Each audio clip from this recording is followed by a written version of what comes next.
Hello, welcome to Discrete Math. Here we begin the first lecture. And first off, we start with the first question. And the first question is always the obvious one. Why am I here? And of course, the obvious answer, at least in the context of this course, is to count. And more importantly, what I mean by that is to count things. And that is, the goal of the first 2/3 of the course is learning how to count. For example, how many ways can you make change for a quarter? Is a perfectly valid question. And at some point in the course, we'll know techniques to answer this problem. The hard way, of course, is to actually just list out all the different possibilities. And if you do that, you'll see that there are 13 different ways to make change for a quarter. And for those who actually take the time to do this, it's worth pointing out that one of the ways corresponds to just giving a person a quarter back, which admittedly is kind of silly, but let's include that as an option. So there are 12 other ways to make change for 25 cents without using quarters, just using pennies, nickels, and dimes. And now we will start discussing set theory, which is the foundation of mathematics. And one motivation is to give us a common language to describe the problems in discrete mathematics more precisely. And so the joke is that on the rock of set theory math stands, all other foundations are sinking sand. So we reach the first definition of the course. A set is just a collection of objects called elements. And so of course, as the obvious joke aside, it's kind of a silly definition, but it's worth pointing out if you're really interested in the subject of set theory, you should Google ZFC and see what you come up with. You'll quickly discover that the exact precise definition of a set has to use the axiomatic method, much like Euclidean geometry, and it's actually a very hard concept. So for the purpose of this course, a set is just the intuitive concept of a collection of objects called elements. So as a first example, you can consider the set whose elements are just the letters A, B, and C. And so this is a common format for denoting a set, using curly braces and listing the exact elements of the set. Sometimes you can't do that, and you have to use an informal description, like the set of all students in this class. It's worth pointing out from the concept of set that having repetition doesn't change the definition of the set, and neither does writing the elements in a slightly different order. Sets are unordered collections of objects. And we also use a mathematical shorthand to indicate when an object is an element of a set, and the mathematical shorthand is this symbol. A is an element of, little a is an element of capital A. And that's the way we read that symbol out loud. If I remember correctly, it comes from a Greek word that means inhabits, but these days this is the English translation. As a second set of examples, here's 3 famous sets that do arise in this course. The first set, usually written as blackboard bold N, is the set of natural numbers, 0, 1, 2, 3, and so on. In this course, 0 is considered a natural number. Z is the set of all integers. The Z stands for the German word for integer. And so we had the positive integers and the negative integers. And R is the set of all real numbers. And as examples of memberships, it's worth noting that 100 is an element of N, but -1 is not. And so that symbol that you see right there is how we express that something is not an element of a set. Likewise, -1 is an integer, but 1/2 is not. But 1/2 is a real number, but the square root of -1 is not. So you can see you can construct more number systems. And it's worth pointing out these are what they call infinite sets because they have infinitely many elements, which is why we have to put ... If we try to list them out using what's called the roster format, we will never finish. And these are the only infinite sets we really work with in this course. As a third example that we will use throughout this course, given a natural number n, we let square brackets n denote the set whose elements are the numbers 1, 2, 3, all the way up to n, inclusive. Note here that, even though I didn't state it, it should be the case that we don't allow n to be 0, as we'll define 0 square brackets to be the empty set instead. And so now we go back to my original counting problem. How many ways can you make change for a quarter, or 25 cents? And at this point in the course, I want to consider how we could actually write this problem as a set. So of course, what are we looking at? We're looking at how to make change for 25 cents using some number of pennies, which have value 1, some number of nickels, which have value 5 cents, dimes, which have value 10 cents, and quarters, which have value 25 cents. And so what does an answer to this problem look like? Well, you'd have to specify some number of pennies, some number of nickels, some number of dimes, and some number of quarters. And what is the total value you want? Well, you want to make change for 25 cents. So we see this is the equation from linear algebra one is trying to solve, but we see the other restriction is that A, B, C, and D better all be natural numbers. It's worth pointing out that oftentimes when you're declaring that multiple elements belong to the same set, we separate them by commas, and the reader understands that we actually mean all 4 of these elements belong to the set of natural numbers. Now, what else do we need? Well, what is the information we're reporting? The information we're reporting is, of course, the number of pennies, nickels, dimes, and quarters. And we see that it has to be, the answer has to be listed as an ordered tuple, because it has to be clear that you're not confusing pennies with nickels or nickels with quarters. And so we see the actual set we're interested in can be described as follows. It's the set of all tuples of numbers a, b, c, d, where a, b, c, and d are natural numbers, and this linear equation is satisfied. That the number of pennies plus 5 times the number of nickels plus 10 times the number of dimes plus 25 times the number of quarters adds up to 25. And so this is the actual set we're interested in studying, and the actual question can now be stated only in terms of set theory, that we're just looking for the size of A. Admittedly, this seems like overkill for this type of accounting problem, because in the time it took to describe this set, I could have just solved the problem. But we'll come up with explanations for why this would be a good approach in a little bit. The first thing to note is that this is often another way to denote sets. You denote them by using variable names to represent a typical element of a set, and a double colon, which is read out loud as such that, and then some sort of mathematical condition that these variables have to satisfy. So A is the set of all things of the form, an object that can be written as an ordered 4 tuple, such that each of those elements in the tuple, each of the coordinates, is a natural number, and such that the linear equation is satisfied. Now, for a reason why we'd want to consider this type of an abstract problem is because now we could actually replace 1, 5, 10, and 25 with any other type of numbers, and we now are studying sets that involve making change using different denominations. For instance, I could be using 1, 2, 5, 10, and 20 to talk about making change in terms of dollar bills, because there's a $2 bill and a $20 bill, but there's no $25 bill. Or you could be studying the Chicken McNugget problem, which I recommend you Google if you don't know what that is, or stamp making problems.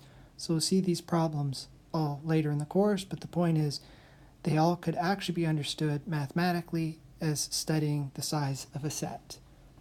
And the advantage of that approach is because then you can just study counting problems about sets, and then you translate back to the real-world application. Given a real-world counting problem, you translate it into a counting problem involving sets, and then you solve that problem instead.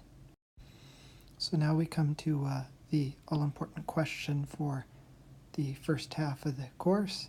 Given a sequence of sets, can you compute the number of elements in the ith set in the sequence efficiently?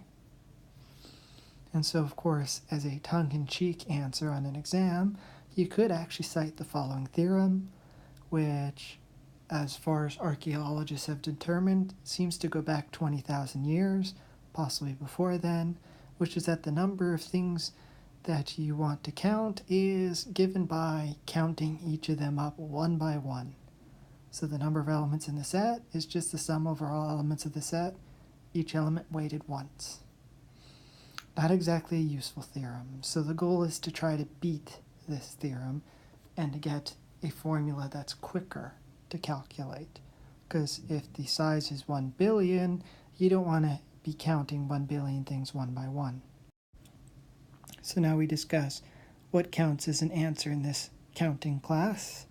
So the first type of answer that we approve of is a closed formula, and I won't define this precisely, but it's the type of formula you might have found in a lower division math course.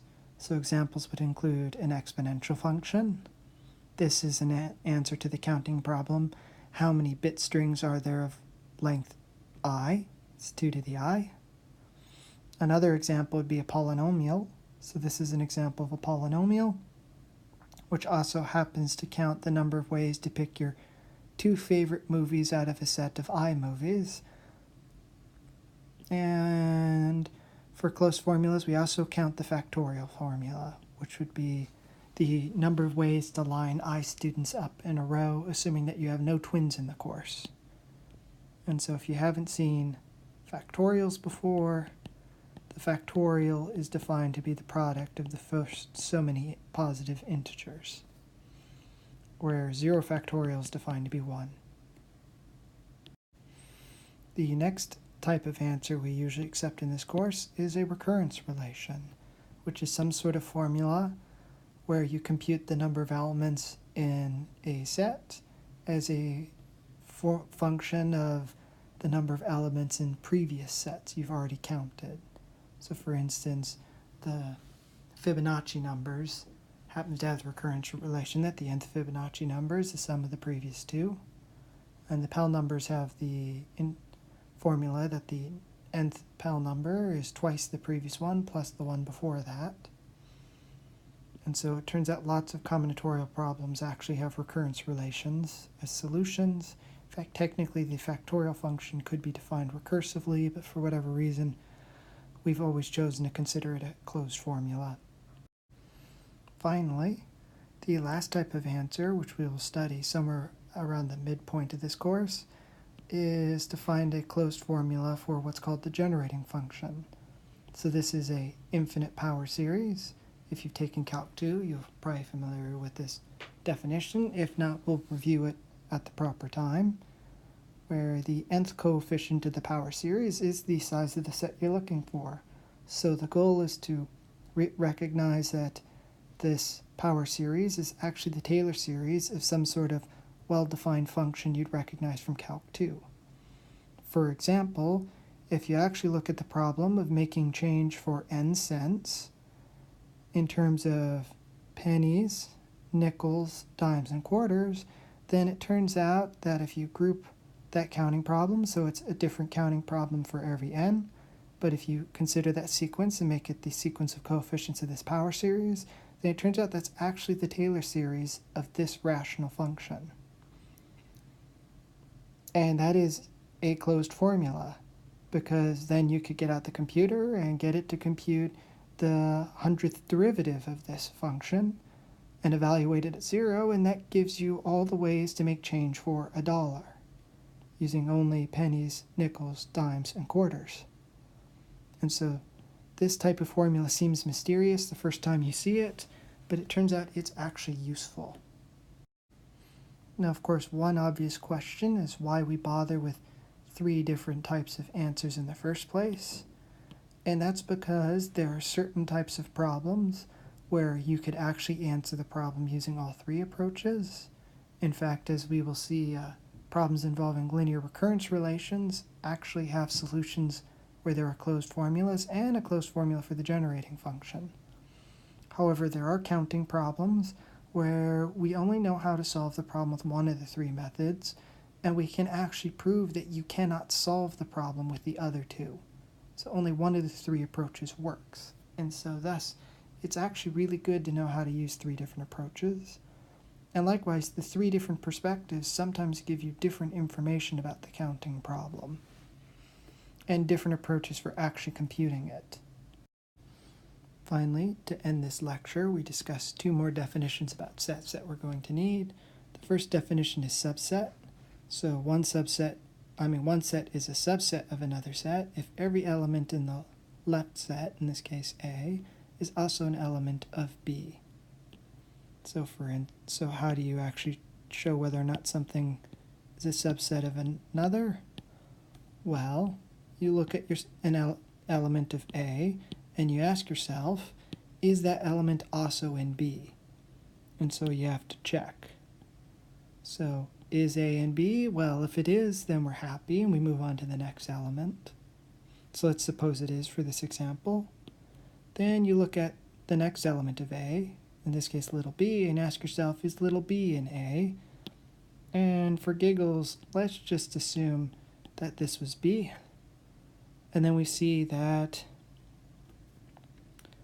little b is not an element of B, and so A is not a subset of B. On the other hand, if I considered the set little a, little b, little c, then we actually do see that A is contained in C, because little a is in both sets, and little b is in both sets. Therefore, we have containment. On the other hand, we do not have containment the other way. C is not a subset of A, because we can find what's called a witness, an element that is in one set but not the other. It's also worth pointing out that we are talking about sets and elements. We are not talking about sizes. And so even though B and C have the same number of elements, they both have exactly 3 elements, they don't have the same elements in common, because X is in B but not in C, and little b is in C but not in capital B. So they do not have the same elements, so they cannot be equal sets. On the other hand, the set 1 containing 1, 2, 3 is equal to the set containing 1, 1 plus 1, and 1 plus 1 plus 1, because clearly this second number is just a different way of writing 2, and this third number is just a different way of writing 3. Therefore, they actually have the exact same elements, and so they are the same set. And so the theorem of the day, if we can say there is one, is that two sets are equal if and only if A is a subset of B and B is a subset of A. And why is this statement true? Well, because in order for two sets to be equal, they have to have the exact same elements, which means every element in the left set has to be in the right set, so that you have containment one way. But likewise, every element in the right set has to be in the left set, so you have containment the other way. Likewise, proving the converse statement, every element in A is in B, and every element in B is in A. And so they have to have the same elements in common, because if they had some element in one set that wasn't in the other, then one of these two containments would fail. And so while that's a very informal proof, it is somewhat a sketch for why this logic is true. And that is it for this lecture video.